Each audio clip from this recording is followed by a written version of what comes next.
Olá, hoje temos aqui um resumo de nossa aula número 4, investigação do tráfico de pessoas, subnotificação e técnicas para interlocução e entrevistas com as vítimas, né? Nós também fizemos um exercício, mas o objetivo, né, é fazer com que vocês se tornem mais hábeis, entendam quais as questões que estão envolvidas nesse momento, né, e oferecer um serviço de apoio às vítimas, como também auxiliar no trabalho policial de conhecimento e identificação da prática criminosa e também incidir no caráter da ocultação, que é premente no crime de tráfico humano. Então, nós traçamos, né, no material de PDF que foi para vocês por e-mail, né, todo um roteiro, né, de como isso é feito e depois em sala nós trabalhamos essas questões. Como vocês puderam perceber, existem muitas questões legais envolvidas nisso, né? Não é simplesmente você receber essas vítimas e colocá-las sentada e iniciar uma conversa, né? Existe uma regra ética, né, que você não piora o estado, né, das pessoas, não vai piorar o estado da vítima. Então, com certeza, as vítimas elas trazem consigo muitos traumas, né, estresse pós-traumático, às vezes estão já no processo de síndrome de Estocolmo, as frequentes e reiteradas práticas de estupro as deixam às vezes alienadas, a memória enfraquecida. Então, quando vocês as recebem, é importante que vocês deem um ambiente para que acolhedor, um ambiente amigável, mas que também não esqueçam, né, que este é um momento crucial que pode ajudar no trabalho da polícia, pode ajudar na segurança da vítima. Então, a primeira coisa a se fazer, se você vai trabalhar com isso, é você preparar um lugar para recebê-la, né? Um lugar onde você possa recebê-la com dignidade, né?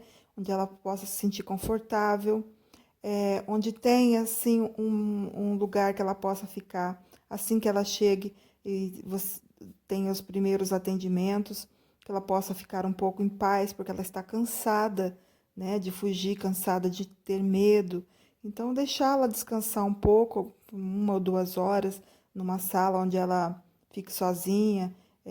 Enquanto ela está ali, você leva alimentos para ela, né? Alimente, porque com certeza ela faz tempo que ela não se alimenta adequadamente, mesmo que ela não esteja com fome, provavelmente não estará, né? Deixa lá uma bandejinha com uma comida acolhedora, né? Você não sabe os gostos dela, mas deixa lá fruta, uma bebida láctea, né? Também um suco, algo salgado, né? Se for hora de almoço, leva uma refeição completa e deixa ali para que ela se sinta à vontade.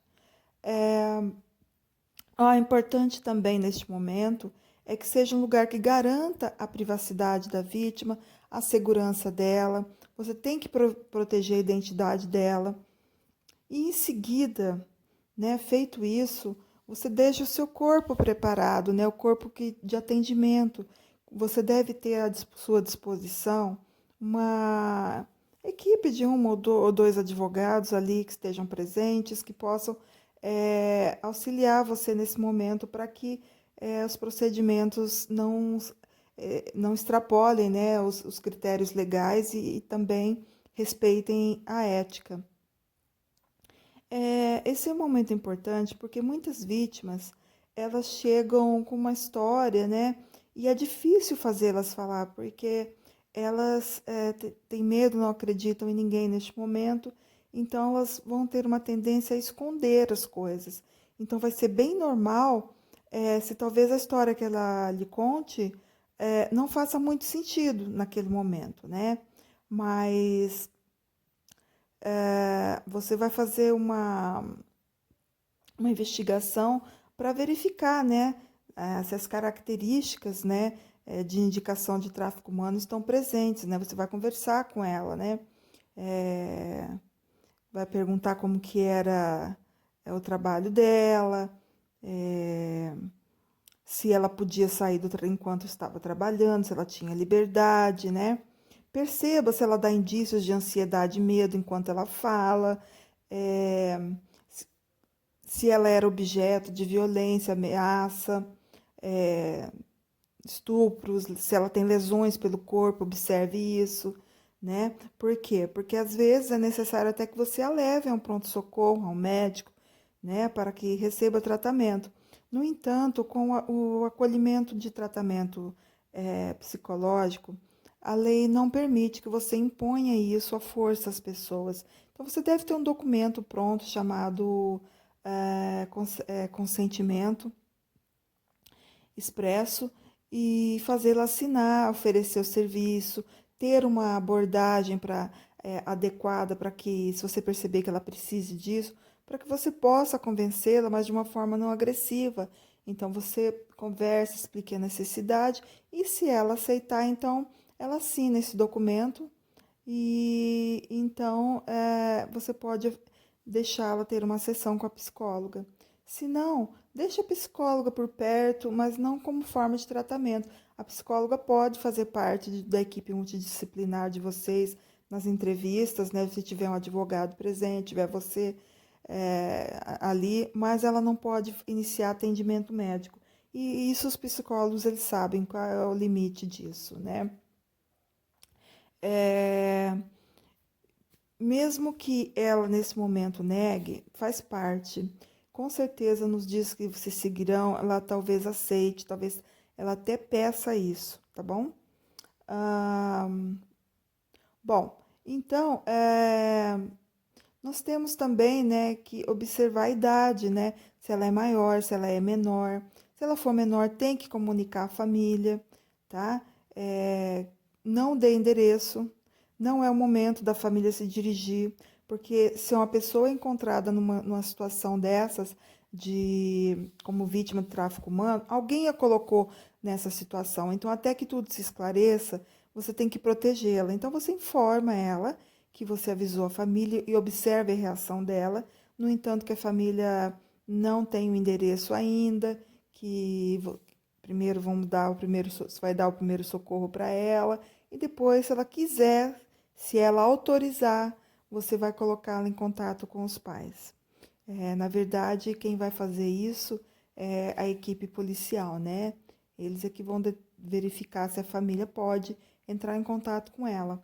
É importante também que no primeiro contato que você tenha com ela, que você peça para sua equipe jurídica fazer um boletim de ocorrência, tá?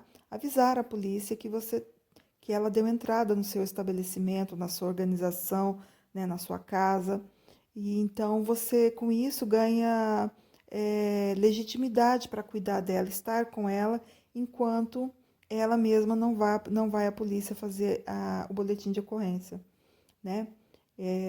Isso é um trabalho que a sua equipe jurídica vai fazer. O ideal é que ela vá à polícia fazer o boletim de ocorrência, mas com uma equipe, um advogado junto, né? Na presença de um advogado. Não é recomendável que ela vá sozinha, tá? Por causa dos procedimentos jurídicos, a perícia médica, né, que ela vai ter que passar. Às vezes os médicos não fazem a perícia adequadamente, se não tiver um advogado, isso prejudica o processo. Então, é bem interessante tomar todos esses cuidados. Isso tudo é cuidado para proteger a vítima, né? Verifique o estado das roupas que ela está usando, né? Não faça abordagens agressivas, como tirar fotos dela, fazer os procedimentos formais que você precisa realizar para registrar. Você vai ter que fazer isso de uma forma muito amigável, explicando para ela por que você está fazendo e então obtendo o consentimento dela. Porque se ela se sentir insegura, ela tem todo o direito de sair do seu estabelecimento, você não pode prendê-la ali.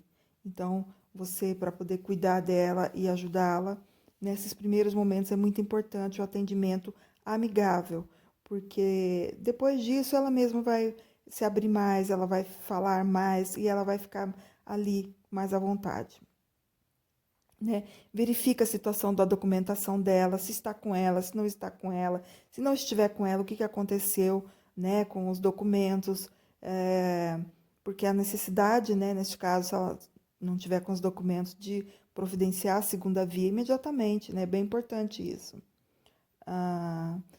Verificar como era a alimentação dela no cativeiro, se ela estava em cativeiro, se ela era alimentada, se ela mesma preparava os alimentos dela, tá bom? quanto ao uso de drogas, né? É bem importante também verificar isso. E aí você vai passar depois que ela descansou, que ela comeu, teve atendimento médico, se for caso necessário, então você vai passar a investigar a presença dos indícios, né, do crime de tráfico humano, para poder anotar isso, né?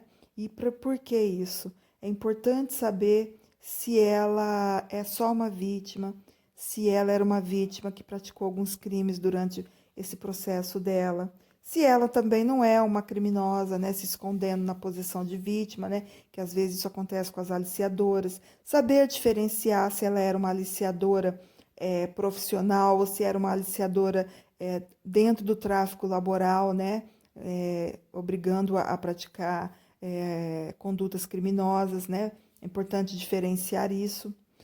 No caso dela ter sido obrigada a praticar alguns crimes, ou mesmo ter praticado os crimes voluntários, como as falsificações documentais, né, que elas fazem para entrar nos países.